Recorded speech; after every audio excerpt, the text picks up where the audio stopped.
So in John chapter 15, and starting in verse 1, this is kind of where we left off, where Jesus was talking about being the vine or the true vine.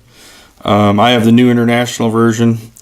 The Father being the gardener, and how God will cut off branches in Christ that don't bear fruit, and that the branch that does bear fruit, he prunes so that it'll be even more fruitful.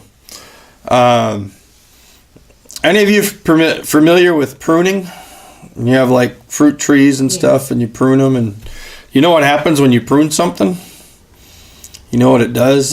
I like listening after church on Sunday when I'm driving home. There's an organic gardener I get to listen to a lot, so I like listening to him. He talks about pruning a lot. He's like, pruning stimulates growth is one of the things he always talks about. And as a matter of fact, like, you got a branch and you cut it off, and a lot of times when you cut it off, it'll end up becoming 2 or 3 branches. It splits off, and it makes it grow. It's like the plant says, "Oh, I better do something." And so in our lives, there's times God cuts stuff off, not necessarily because it's bad or going in the wrong direction or something, but it actually strengthens it and brings more life by having things pruned off. It's kind of counterproductive in our minds, right? I mean, we think, just let it grow, let it grow, let it grow. But pruning actually stimulates growth. Sometimes people will cut something back to try to get it to go back, and they actually make it worse because it ends up growing bigger.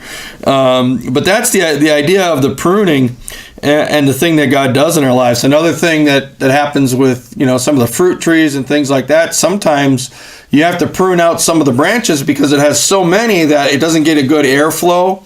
And then you get like mold and things that'll come in, diseases and things like that. And it needs a good airflow. Or, it's so thick, the canopy is so much that the light's not getting in good, so the fruit doesn't grow good. So there's also pruning for those things. And, I'm sure we can come up with all kinds of neat illustrations of that in our lives, how God's taking some things out of our life so there's more of his light so that we can be more productive. But